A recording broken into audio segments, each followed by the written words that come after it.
육대장. 신선한 양지, 건강한 대파, 오래 끓인 사골 육수. 육개장 한 그릇에 온 힘을 다하니까 건강하다.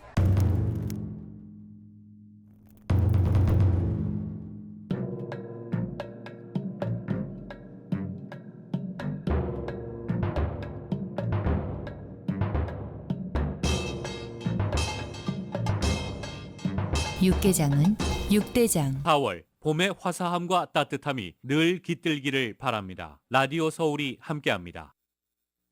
강혜신의 오늘의 미국.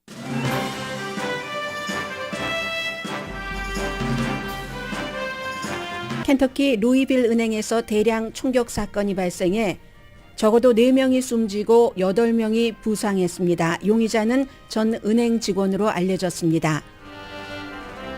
오늘 사건이 발생한 루이빌은 초등학교 총격 사건 이후 하원 의원 2명이 시위하다 제명된 테네시주 내슈빌에서 가까운 지역입니다. 제명된 테네시주 2명의 흑인 하원 의원은 시의회 등이 재임명할 예정이고 특별선거에 다시 출마합니다. 미국 합참본부가 작성한 기밀 문건이 소셜미디어에 공개된 뒤 미국은 국가 안보와 동맹국과의 신뢰 손상을 계산하는 한편 누가 기밀 문건을 유출했는지를 추적 중입니다. 미국은 러시아 국방부와 이스라엘 정보국 모사드를 관통했고 최근 사임한 한국 대통령 안보실장과 안보비서의 대화도 도청했습니다. 도청된 한국 안보팀의 대화 내용은 무기 수출 정책을 바꿔야 하느냐 등이었습니다. 미국으로서는 외교적으로는 한국과의 관계가 가장 곤란하게 됐고 안보적으로는 러시아가 우크라이나 전쟁에서 유리해질 수도 있습니다.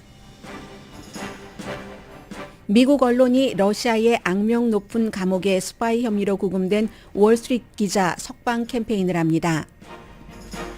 민주당 하원은 오늘 텍사스주 판사의 낙태약 승인 무효 판결에 대한 대응 법안을 발의했습니다. 텍사스주 판사는 지난 주말 식품의약국이 승인했고 미국에서 이루어지는 낙태의 반 이상을 차지하는 낙태약 미포프리스톤 승인을 무효라고 판결했습니다. 23년 동안 써왔던 낙태약입니다. 워싱턴주 판사는 텍사스주 판사와 반대 판결을 함으로써 미국 법조계의 분열을 보여줬습니다. 텍사스 주지사는 블랙 라이브스 매터 시위대를 살해한 혐의로 유죄 판결을 받은 사람을 판결을 받은 지 1시간이 안 돼서 사면할 것이라고 밝혔습니다. 트럼프 전 대통령과 가까운 사람을 포함한 연방 상원 지도부는 트럼프 전 대통령이 대선 후보에서 빠지기를 원한다고 더 힐이 보도했습니다. 78세의 여성이 세 번째 은행 강도 혐의로 기소됐습니다.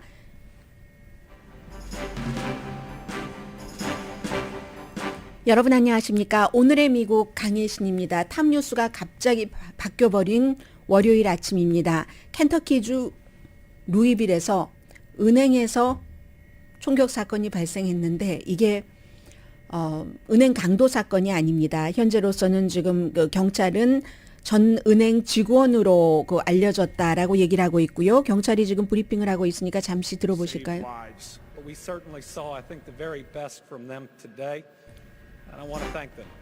네, 오늘 이제 경찰이 원래 이제 시민들도 총소리가 나고 지금 보면은 유리창이 다 깨져 있는데요. 총에 의한 깨짐입니다. 시민들이 신고를 하자 경찰이 이미 은행이기 때문에 특별히 다 스크린을 하고 있어서 사건이 일어나고 이제 현장에 즉시 도착을 해서 용의자가 현장에서 숨졌습니다. 본인이 총을 쏴서 숨졌는지 경찰이 쏜 것인지에 대해서는 아직 밝혀지지 않고 있는데 용의자를 포함해서 4명이 숨졌고 경관 2명이 다쳤고 8명이 지금 그 부상자로 나옵니다. 당연히 가까운 그 루이빌 대학병원에 입원을 했고요. 오늘 아침 8시 30분이니까 은행이 아마 커스터머를 받기 좀 직전 아닐까요? 로스앤젤레스와 시간대가 비슷하다면 돈을 훔치러 들어온 사람이 아니라 더군다나 이제 이 은행이 300블럭 이스트 메인 스트리트 다운타운에 있답니다. 루이빌 슬러거 스타디움 앞에 있고 올드 내셔널 뱅크라는 곳이고 이 올드 내셔널 뱅크는 리저널 뱅크로 한 브랜치가 200군데 있는 곳입니다. 이 은행의 1층에서 회의실 인근에서 이제 총격 사건이 일어나고 은행 직원들이 금고로 숨고 하는 도중에 경찰 차량이 뭐 10대도 더 많이 앰뷸런스도 3대 이상이 현장에 아주 즉시 3분 안에 도착을 했다는 얘기거든요. 그래서 이제 이 사건에 대해서는 오늘 수사를 하겠지만 적어도 은행의 전 직원이었다 하는 것까지를 경찰이 발표를 한 것이고 이 사건이 일어난 곳이 켄터키주기 때문에 켄터키주가 남쪽으로는 테네시주와 이제 주의 경계가 있죠. 그래서 루이빌에서 테네시주에서 초등학교 초등학교에서 총격 사건이 일어나서 더 중요해졌던 것은 하원 의원들 민주당 2명 흑인 의원들이 제명당한 그 하이스쿨이 아니라 초등학교 총격 사건이 일어난 내슈빌과는 뭐 자동차 타고 뭐 몇 시간만 가면 있는 그런 곳입니다. 그래서 아마 이 사건으로 또다시 이제 총격에 대한 여러 가지가 이슈가 될 것 같고요. 그 점에 대해서는 이제 잠시 뒤에 여러분들 광고를 들으시고 나서 전해드리겠습니다. 그리고 지금 이 사건이 일어나기 전에 주말에는 뭐 매체에 따라서 취재를 한 곳도 있고 안 한 곳도 있어서 미국에서는 한국처럼 대단한 뉴스는 아니었습니다. 그런데 이제 오늘은 완전히 모든 무슨 지역 방송, 신문까지 전부 보도를 하고 있는 게 미국이 적도 그렇지만 동맹국도 도청을 했다. 뭐 도청이라는 것은 불법으로 하는 게 도청이잖아요. 영장도 받지 않고 하는. 그런데 사실은 이 기본을 여러분들께서 깔고 가셔야 되는 게 한국이 가장 지금 여기서 이슈가 되고 있는데 왜냐하면 4월 26일에 국빈 방문이 예정이 돼 있기 때문에 윤석열 대통령이 미국은 언제나 할 수 있는 대로 도청, 감청 전부 합니다. 그리고 9.11 사태가 일어난 이후에는 더 했죠. 왜냐하면 미국 내부에서만 정보를 가지고는 테러리스트들이 미국을 공격한다는 것을 잡기 힘들었기 때문에 그래서 일단은 그 잘했다는 게 아니라 미국은 언제나 도청, 감청을 누구에게나 한다는 것. 세계 지도자들 전화도 도청하는 나라가 미국 아닙니까? 아마 LA 총영사관의 한국국가정보원에서 나와 계시는 영사분들은 다 알고 계실 겁니다. 본인이 하는 전화가 미국에서도 듣고 한국에서도 듣고 제3세계에서도 들을 수 있다는 것. 다만 이런 일들이 이렇게 발각이 나면은 여러 가지에서 동맹국과의 관계도 그렇고 지금 여기서 가장 중요한 것은 여러 가지 북한 이슈도 있습니다. 이란 이슈도 있지만 중대한 것이 우크라이나에 관련된 그런 것이라는 거. 그리고 또 미국이 기밀 정보를 이렇게 관리를 하지 못하는가? 그럼 다른 동맹국들은 미국과 정보 공유를 어떻게 하지? 그런 문제까지 지금 모든 것이 섞여 있는 겁니다. 미국은 늘 하던 대로 도청 감청을 했다.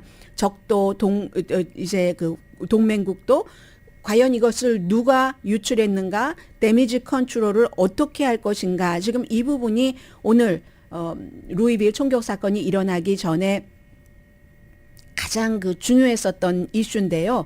원래는 처음에는 뭐 몇 주일 전부터 했는데 오늘 월스트리트저널 보니까 1월에 어느 날부터 이 같은 것이 유출됐는데 워낙에 유출됐던 곳이 10대들 게이머들이 많이 얘기하고 하는 그런 디스코드라는 곳이었기 때문에 크게 주목받지 못하다가 점점 더 뭐 4chan, 트위터 이런 것으로 오면서 이게 확대됐다고 얘기를 하고 심지어는 이제 디스코드라는 처음에 그런 것들이 올려졌었던 뭐 사진으로 찍어서 올려진 거예요. 기밀 문서가 합동 참모 본부가 작성을 한 건데 거기에는 국가안보국이라든가 CIA 중앙정보국이라든가 모든 정보 당국의 정보를 취합해서 이제 이 국방부에서 작성을 한 그것입니다. 그래서 지금 누가 이걸 유출했지 하는 것을 찾아내려고 하니까 원래 그곳에 디스코드라는 곳에 어카운트를 갖고 있었던 사람 본인도 모르게 보고는 또 다른 사람에게 뭐 어떻게 보여주게 한다던가 대부분은 그곳은 그 커뮤니티가 굉장히 비공개지만 공개될 수도 있답니다. 그래서 그런 사람들이 이거 엮이기 싫어하니까 전부 어카운트를 삭제해버렸기 때문에 아마 수사가 어떻게 진행될지는 모르겠습니다만은 1월 달부터 이런 것들이 소셜미디어에 나돌았다고 하는데 수요일까지 국방부가 몰랐다는 겁니다. 지금은 연방수사국과 법무부가 조사를 하고 있고 일요일에 어제 미국의 국방부 대변인은 연관이 된 동맹국들과 논의를 하고 있다. 여기는요. 어느 정도냐면은 그 강력한 파워가 미국의 정보 도청 파워가 이스라엘의 모사드를 관통했다니까요. 모사드는 아니라고 얘기를 하지만 우크라이나에 대해서 이스라엘이 워낙에 아이언돔 같은 그 방어 시스템이 좋으니까 지금 공군력이 굉장히 약하다고 하는 것을 많이 말씀드렸습니다. 우크라이나에 그렇게 미국이 압박을 하는 것, 그리고 이제 다른 이슈들도 많거든요. 모사드가 최근에 벤자민 네탄야후가 사법개혁을 하려고 하니까 시민들이여 일어나라 하고 스탭들에게도, 그 모사드 정보국의 스탭들에게도 또 국민들에게도 이렇게 뭐 그것을 이렇게 권유를 했다던가, 아니라고 모사드는 합니다. 심지어 러시아의 국방부를 뚫었다니까요. 미국이 도청을 해서 미국은 딱 어떤 방식으로 이 같은 기밀이 작성됐는가를 얘기를 했습니다. 전화 도청, 그리고 어떤 전자 그 메시지 같은 것도 도청했다. 그 이외에 어떤 것이 있는지는 아직 알 수 없지만, 그래서 동맹국들을 이스라엘, 한국,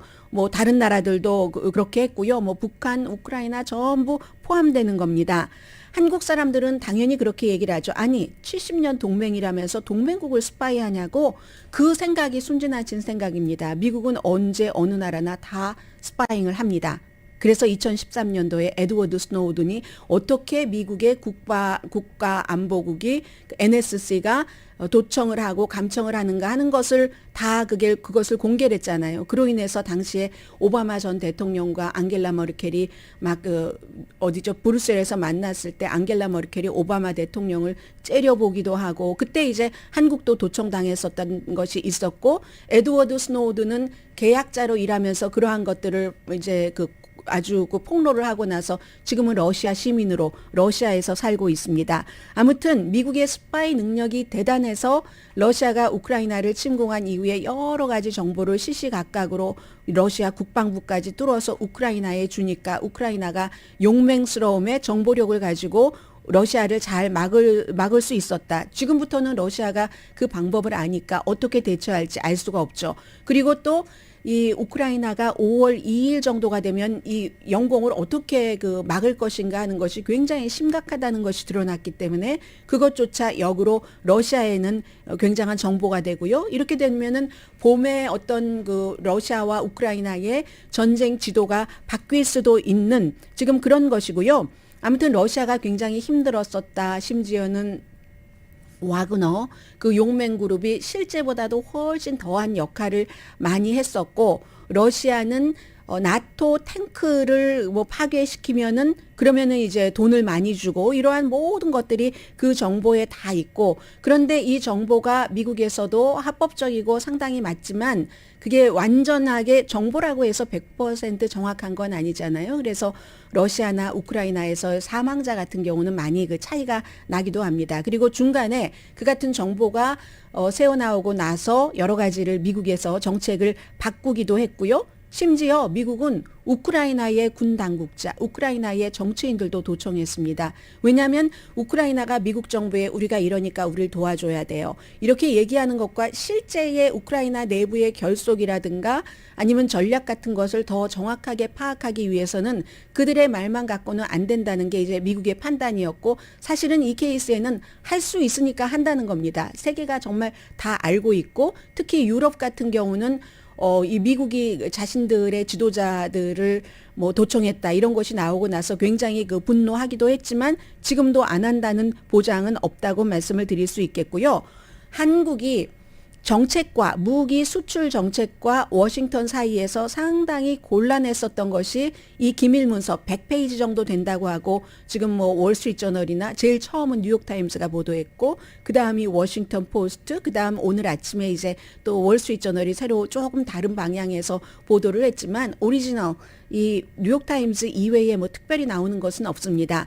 뉴욕타임스는 특히 한인 최상훈 특파원이 있기 때문에 한국의 분위기와 한미 관계를 자세히 보도를 했는데, 한국이 국가안보위원회의 멤버 김성한 안보실장, 그리고 이제 그 안보실장 아래서 일하는 무슨 이민희 외교비서라든가 또 이제 용산의 김성한 또 이제 그 국방비서라든가 이런 사람들이 했었던 대화를 전부 미국이 갖고 있는 겁니다. 예를 들어서 이문희 외교비서가 이거 미국의 여러 가지 무기를 팔려면은 사실은 근본적으로는 정책을 바꿀 수밖에 없다. 왜냐하면 한국의 무기 수출 정책은 무기를 어떤 나라에 수출했을 때 그 나라에서 끝내야지 되는데 그 나라가 다른 나라로 이전을 하거나 다시 팔려고 하면 한국의 승인을 반드시 받아야지 된다던가 이런 조항이 있기 때문에 국민들의 생각들도 있고 해서 결국은 무기를 수출하려면은 이게 우리가 정책을 바꿔야지 되는 게 아닌가? 뭐 이런 말을 하면은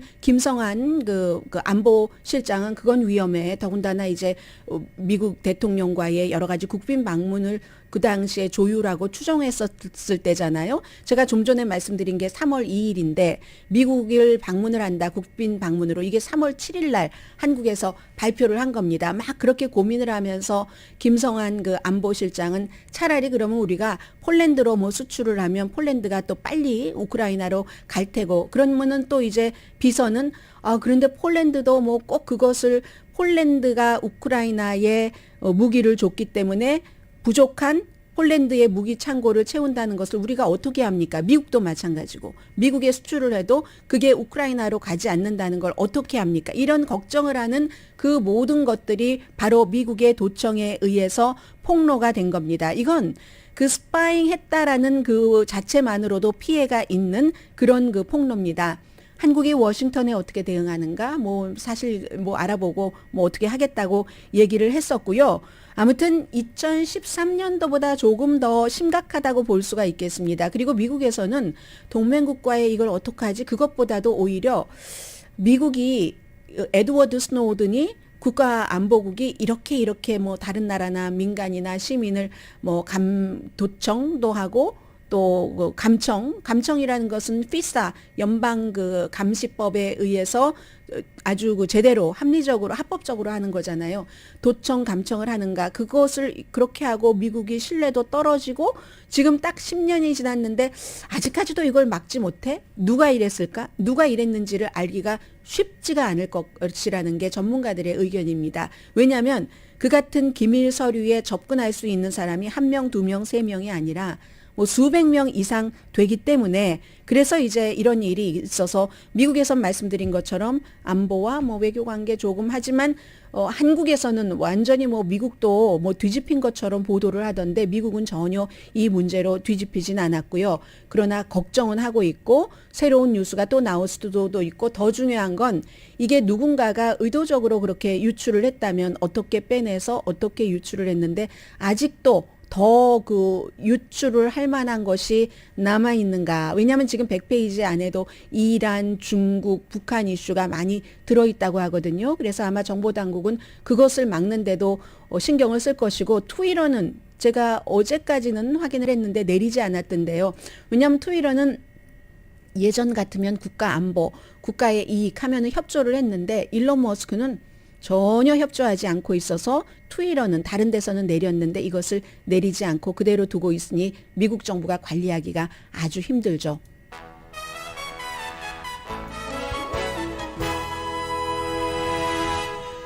오늘의 미국은 신용의 상징 유한양행 건강식품과 누구나 젊어지는 얼굴 피부과학 셀리온, 이민법 가정법 전문 제인정 종합법률사무소, 프리미엄 고기 쌈밥 전문 레스토랑 쌈, 재래식으로 직접 만든 검정콩 생순두부 수라원 순두부, 총 20억 달러 승소, 교통사고와 상해 전문 브라이언 타필라와 CG 변호사그룹 공동펀입니다.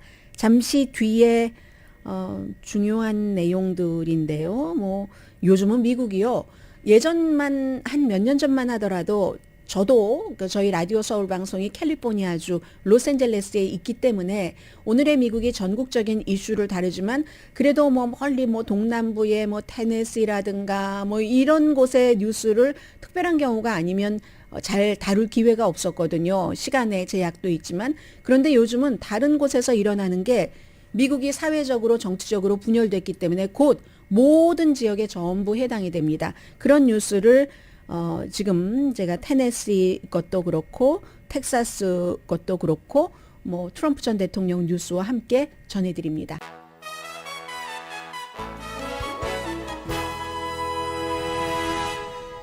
라디오 서울 방송 오늘의 미국 듣고 계십니다. 네, 오늘 이 내용부터 전해드려야지 되겠네요. 이 내용이 왜 이렇게 뒤로 가 있죠? 자, 지금 연방 그 하원이 오늘 아침에 민주당이 주도하는 하원입니다. 공화당이 아니라 텍사스주 판사가 주말에 잘 내리지 않는데 주말에 판결을 하나를 내렸습니다. 그래서 이제 그 판결에 대해서 잠깐만요. 네, 뭐 시작했으니까 하죠. 그 판결에 대해서 그 판결을 실제로 이어질 수 없게 하는 그 법안을 내놨는데 텍사스주 판사가 금요일 저녁에 낙태약 미페프리스톤이라는 그 낙태약을 23년 동안 지금 미국에서 쓰고 있었는데 이걸 승인을 취소해야 된다라고 판결을 내렸습니다. 원래 그 판사가 가장 그 텍사스에서도 미국에서 아마 연방 그 지방 판사 가운데서 가장 그 보수적인 판사에 속하고요. 그런 판결이 내놨으니까 민주당에서는 주말 사이에 주말인데도 열심히 일을 해서 텍사스주와 뉴욕의 그 지역구를 둔 두 명의 의원이 오늘 내용 자체는 이런 겁니다. 식품의약국이 권한이 있다. 어떤 약에 대해서 승인을 하고 말고 연방 판사가 하는 게 아니다라는 것을 한다는 거거든요. 근데 이게 공화당이 알고 계시는 것처럼 다수당이기 때문에 어떻게 될지 안 될지는 모르겠습니다만은 이게 그만큼 주말에도 의회 의원들이 일을 해야지 될 정도로 중요한 게 됐다는 거고 그건 곧 대선 이슈가 되기 때문에 그렇다는 겁니다.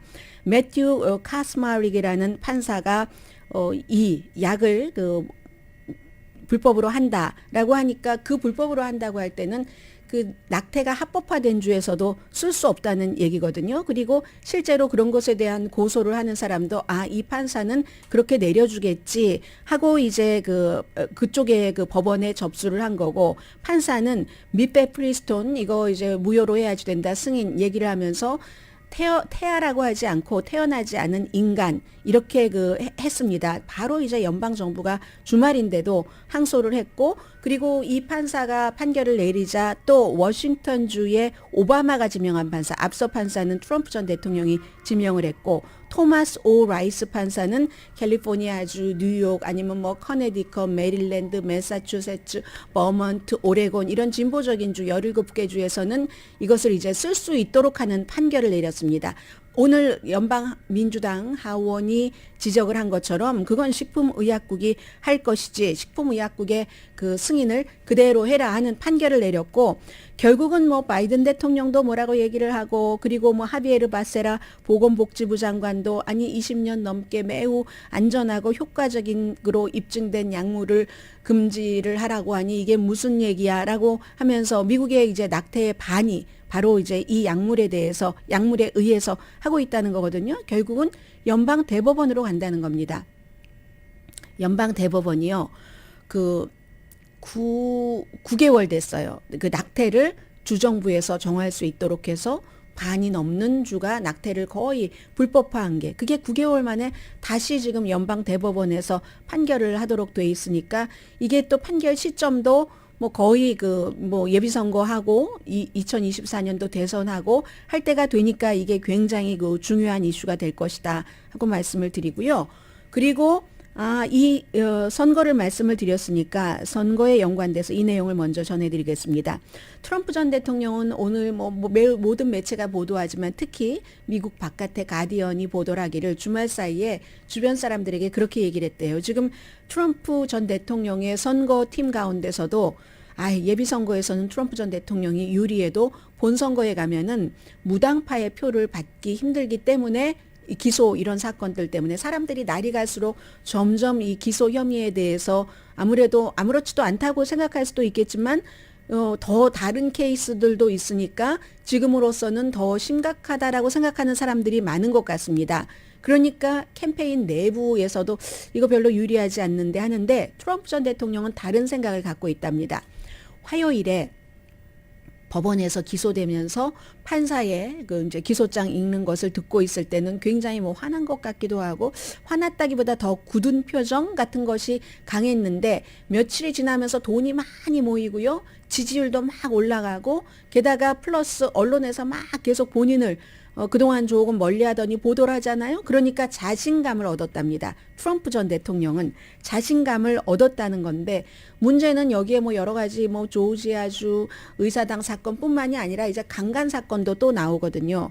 강간하면은 조금 다르잖아요. 이 스토미 데니엘스라는 포르노 배우와 한 번 자고 돈 주고 했었다는 것과 강간 케이스는 좀 다르기 때문에 이 어떻게 될지 모른다라고 생각을 하고 실제로 공화당의 분열을 보여주는 것인데 하원은 또 대부분의 이제 선출된 공화당 정치인들은 트럼프 전 대통령을 지지합니다. 왜냐하면 반대한다고 말을 속으로 생각을 해도 말을 못하는 거예요. 어떤 험한 말을 들을지 모르기 때문에. 그리고 정말 그 본인이 완전히 깨끗한 사람이 이 세상에 어디 있겠습니까? 누구나 다 감추고 싶은 비밀 같은 것이 있기 때문에 웬만하면 나에게 방해가 되지 않는다면 가만히 입 다물고 있는데 하원은 적극적으로 지지하거나 트럼프의 표가 필요하다면 상원은 다른 겁니다. 임기 자체도 6년이고 상원은 트럼프 전 대통령에 대해서 아주 나쁜 감정을 갖고 있습니다. 정치인들의 최대 목적은 우리가 표를 갖고 정치 지도자로서의 목적은 우리 당이 다수당에 대해서 나의 파워가 커지는 것. 그게 이제 단순 파워라고 보긴다기보다도 파워를 가지면 내가 생각하고 있는 정치 이상이 실현될 수 있기 때문에 그런데 지난해에 트럼프 전 대통령이 강력하게 지지했었던 6명의 상원 후보 가운데 한 사람만 붙고 나머지 5명은 다 떨어졌습니다. 한 사람 된 사람은 그 오하이오주의 J.D. 벤스인데 이 사람은 워낙에 뭐 그 전에 책도 써서 유명했었던 사람이고 원래는 트럼프 전 대통령 경멸하다가 나중에 좀 표가 필요하니까 뭐 that's okay 했었던 사람이고 나머지는 뭐 펜실베니아에서는 심지어 몇 개월 전에 심장마비를 걸렸던 사람도 당선이 되고 뭐 애리조나라든가 아주 중요한 지역에서 많이 트럼프 전 대통령이 지지했었던 후보가 다 떨어졌잖아요.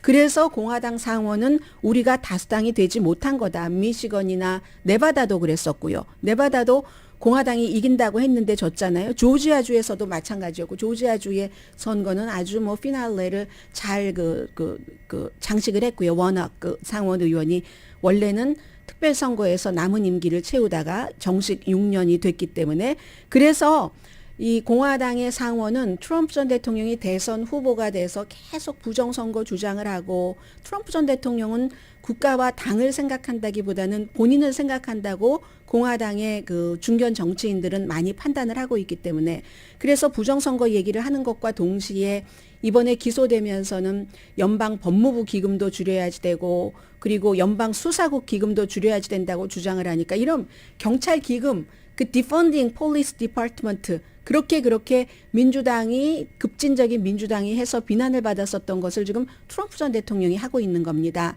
법과 질서를 굉장히 강조를 해서 인기가 있었던 전 대통령이. 그래서 상원은 이게 우리에게 좋지 않다. 유권자가 사실은 경제 문제, 인플레이션이 왜 이렇게 높아? 바이든이 정책을 잘못해서 그래? 이런 것을 부각시켜야지 되는데 헬스케어도 마찬가지고 그걸 트럼프 전 대통령이 나오면 트럼프라는 홀에 전부 빠져서 할 수가 없다고 판단을 한다는 겁니다. 적어도 공화당의 상원 지도부에서는 뭐 트럼프 전 대통령을 지지해 아주 가까운 사람도 심지어 린지 그레이엄도 그렇게 얘기를 하거든요. 트럼프 전 대통령이 본인 중심이 아닌 것으로 선거 캠페인을 하면은 좋겠지만요.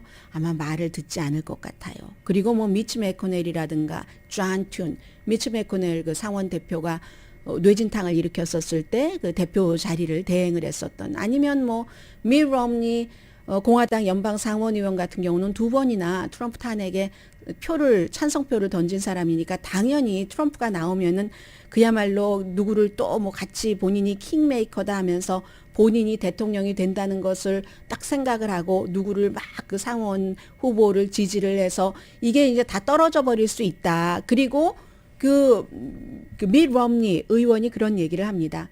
속으로는 공화당의 상원 의원들은 거의가 특별한 사람을 빼놓고 뭐 짐 조르단, 뭐 오하이오주의 그런 법사위원회 위원장을 맡고 있죠. 지금 그런 사람을 빼고는 공화당의 상원 의원들은 거의 트럼프가 안 나오는 게 당에 좋고 나에게 좋다라고 생각을 할 거랍니다. 다만 그 거친 입으로 어떠한 나의 약점을 잡고 공격당하는 것이 무서워서도 그렇고 어떤 사람은 뭐 약점이 없다고 생각해도 더럽고 치사하니까 그 진흙탕 삿밭 싸움을 하고 싶지 않으니까 말을 안 하는 것 뿐이다. 이게 이제 더 힐의 보도다 하는 것 말씀드리고요. 이게 이제 공화당 상원과 하원이 트럼프 전 대통령 때문에 분열되고 있구나. 물론 이미 공화당은 트럼프 이전의 공화당은 아니고 이제는 트럼프 색이 많이 입혀지긴 했지만 그런 부분을 오늘 더 힐이 보도를 했고요.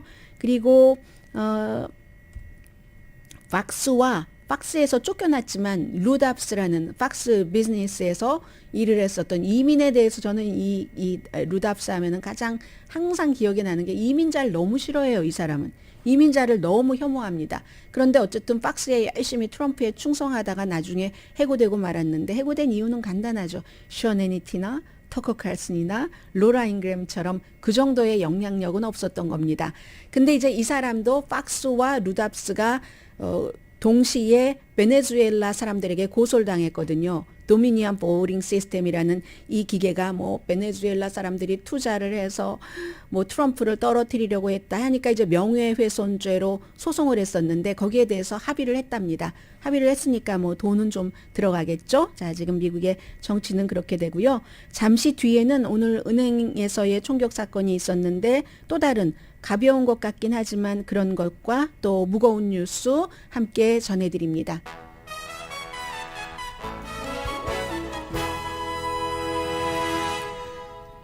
라디오 서울 방송 오늘의 미국 듣고 계십니다. 네, 지금 그 켄터키 루이빌에서 일어난 총격 사건은 켄터키가 지역 자체가 공화당의 미치 매코넬 상원 의원이 지역구인 수십 년 동안 그 지역을 바탕으로 정치를 한 사람이 있는 곳이기 때문에 혹시라도 이제 총기 규제에 대해서 미치 매코넬 그 상원 의장의 마음이 조금 움직일 수 있는가 이런 게 저는 조금 그 신경이 쓰이고요.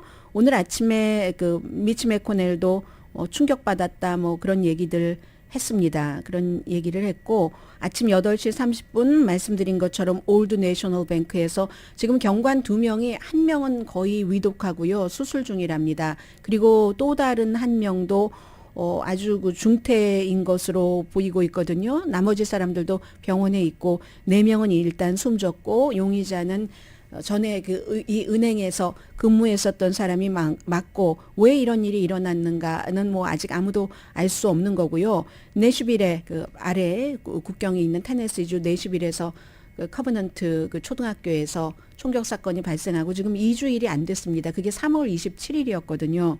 그래서 아무리 그 주변에서 경찰이 용의자가 숨졌으니까 안전합니다라고 얘기를 해도 주변 분들은 너무너무 지금 뭐 걱정을 하고 있고 현재 특별하게 레이티스트는 그 정도이고요. 텍사스의 주지사가 기자회견할 때 좀 우는 모습, 거의 그 눈물을 흘리는. 그래서 이제 텍사스가 아니라 켄터키요. 그런 것들 보면은 뭔 일이 있을지 않을까 하는데 뭐 이런 일들을 하도 많이 겪어서 정말로 그 총기 규제 같은 것을 할 수 있는가에 대해서는 회의적인 사람들이 더 그 많은 것 같습니다. 아무튼 지금 이 일은 저희 오늘 라디오 서울 방송 뉴스가 진행되는 내내 여러분들께 전해드릴 것 같고요.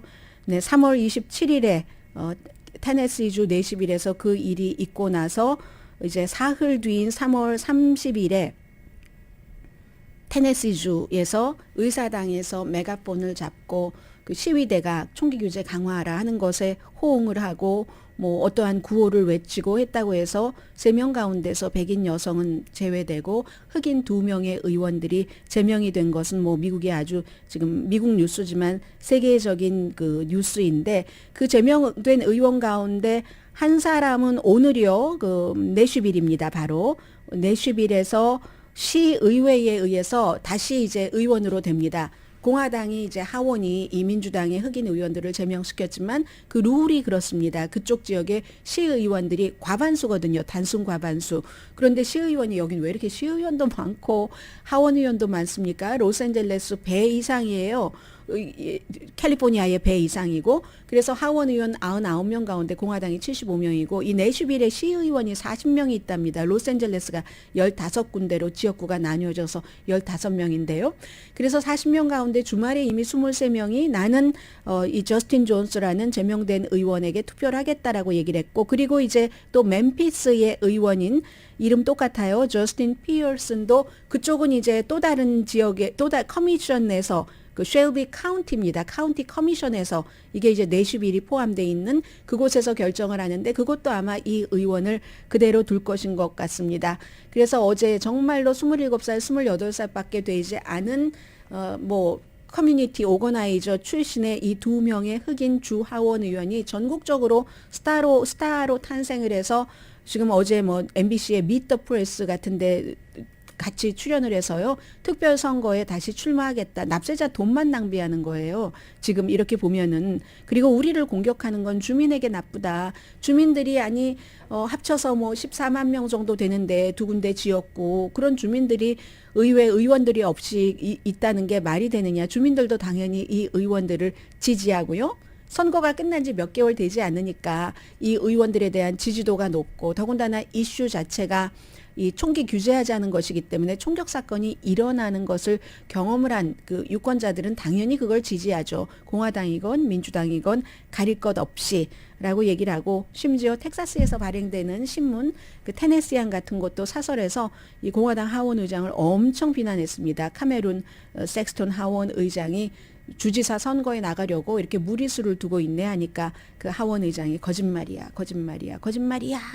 이렇게 얘기를 했습니다. 심지어는요 저스틴 피어슨 그 의원 같은 경우는 그 멤피스가 지역구인 전에 한번 아프리칸 아메리칸이니까 서아프리카에서 입는 좀 헐렁한 남자들 옷 있잖아요. 셔츠 호와이안 셔츠 이런 식으로요. 그런 셔츠를 입고 의회에 나갔다고 조사받기도 했거든요. 그렇기 때문에 이건 인종차별적인 제명이다라고 얘기를 하고 있는 겁니다. 그 나스키든가요? 그 헐렁한 그런 옷을 입고 있었다고 해서 지금 이건 전국적으로 이거 민주주의가 이게 말이 되는 거야 하는 쪽으로 계속 나가고 있고요.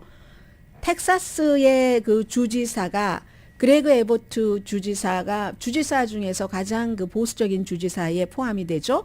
주말에 데니엘 페리라는 사람이 지난번에 2020년도에 블랙 라이브스 매터 시위를 했었을 때 시위대로 본인이 이제 우보 기사로 일할 때였어요. 그리고 막 소셜 미디어 같은데 내가 오늘 출근하면서 몇 놈을 죽일 수도 있어 이렇게 쓰고 했는데 실제로 누구를 살해했습니다. 블랙 라이브스 매터 시위대인데 그 시위대원도 총을 들고 있었는데 차에 가까이 오자 이 사람은 서로 그 총기류는 달라요.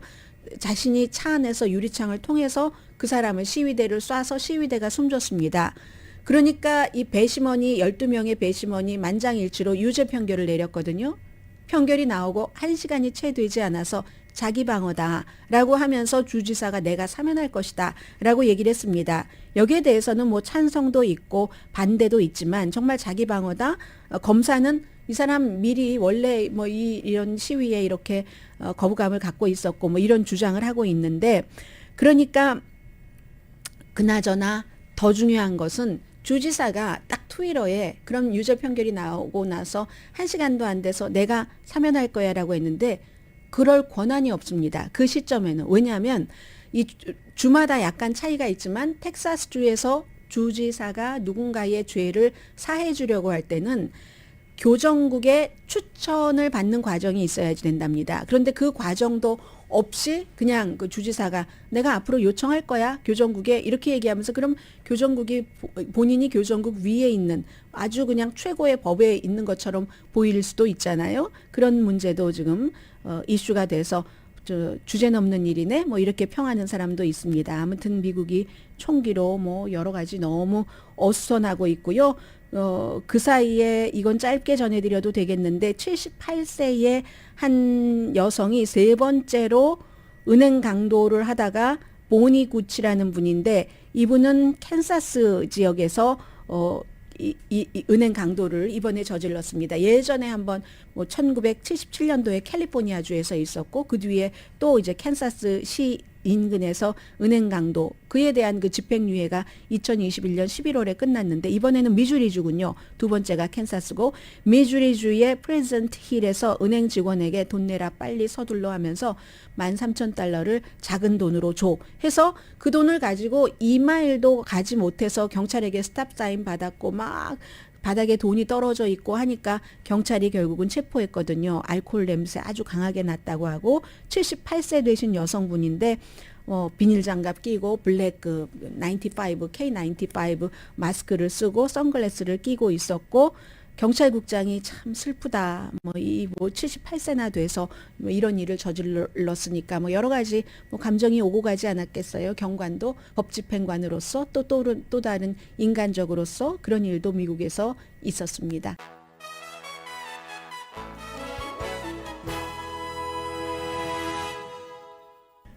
라디오 서울 방송 오늘의 미국 듣고 계십니다. 오늘 아침에 제가 그 뉴스를 준비하면서 그 알렉산더 솔제니친의 이반 데니소비치의 하루를 생각을 했습니다. 그 본인이 이제 수용소 생활을 경험한 것을 이제 수용소에서 굴라그에서 나오고 나서 쓴 소설이잖아요. 원래 독일하고 러시아가 그 전쟁을 할 때 이 사람이 그 알렉산더 솔제니친이 좀 스탈린을 풍자하고 욕했다 하는 것이 드러나서 그렇게 수용소에 갔었는데 그리고 나서 이제 석방되고 나서 이 작품은 그 잡지사에 딱 보냈는데 그 잡지사 그 사람이 너무너무 감동을 받아서 공산당에 이걸 이제 그 편찬을 해주기를 요청을 했고 그때는 이미 니키타 프루시초프기 때문에 스탈린에 대해서 전임자에 대해서 욕한 것이기 때문에 그 스탈린을 좀 뭐라고 할까요? 아래로 깎아내리기 하는 작업이 시작이 돼서 이제 이 작품이 나오게 됐는데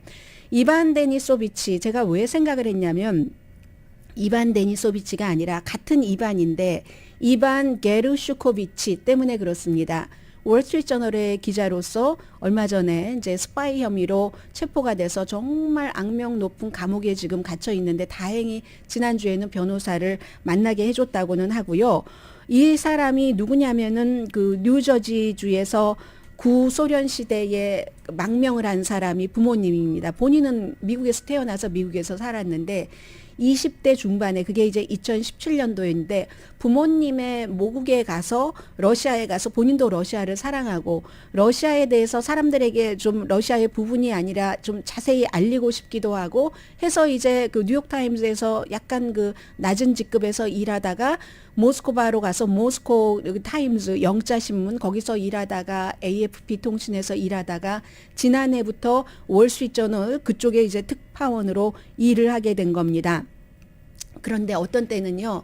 시베리아에서 숲에서 텐트에서 며칠을 지내면서 보도를 했습니다. 그때 산불이 났었을 때 팬데믹 때는 그 대학생들이 병원에서 어떻게 자원봉사를 하는가 그 환자들을 치료하는 것을 취재를 했고 그리고 이제 몇 주일 전에 우랄 산맥 인근에 가서 러시아군에 대해서 보도를 할 때 마지막 보도가 러시아가 이제 서방 세계의 경제 제재에 대해서 어떤 어려움을 겪기 시작했다는 거였거든요. 당연히 푸틴이 좋아했을 리가 없겠죠.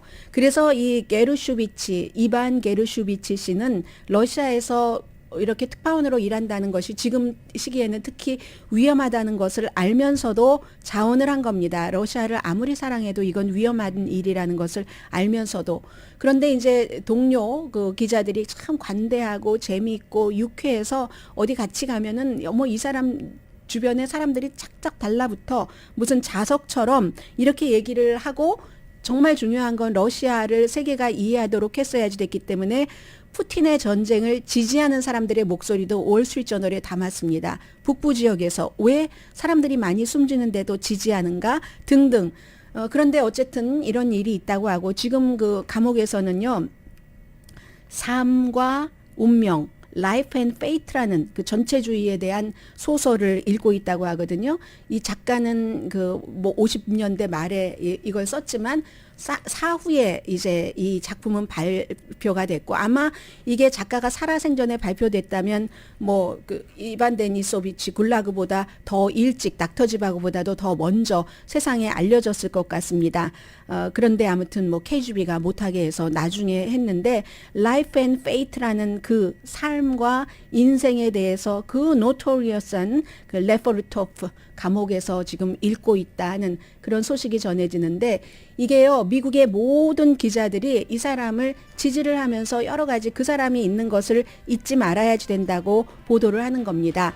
오늘의 미국은 신용의 상징 유한양행 건강식품과 누구나 젊어지는 얼굴 피부과학 셀리온, 이민법 가정법 전문 제인정 종합법률사무소, 프리미엄 고기 쌈밥 전문 레스토랑 쌈, 재래식으로 직접 만든 검정콩 생순두부 수라원 순두부, 총 20억 달러 승소, 교통사고와 상해 전문 브라이언 타필라와 CG 변호사 그룹 공동폰이었습니다. 10시에 좋은 아침 좋은 하루 방송됩니다. 지금 이제 월스트리트저널은 모든 사무실에 회의실부터 모든 오피스에 전부 이반 데니소비치가 아니라 저도 이름을 외워야지 되는데요. 이런 사람은 게르슈비치의 사진을 이 컴퓨터 모니터가 있잖아요. 텔레비전 그 모니터로 전부 붙여놓고 있고 제가 좀 전에 전해드린 이 기사는 월스트리트저널에서 보도한 게 아닙니다. 뉴욕타임스가 오늘 이 기자에 대해서 보도를 한 겁니다. 이 기자들도 선의의 경쟁, 선을 추구하는 그런 그 동료들을 생각을 하는 거죠. 회사가 다르던 안 다르던 상관없이 행복한 한 주일 되세요. 강혜신이었습니다.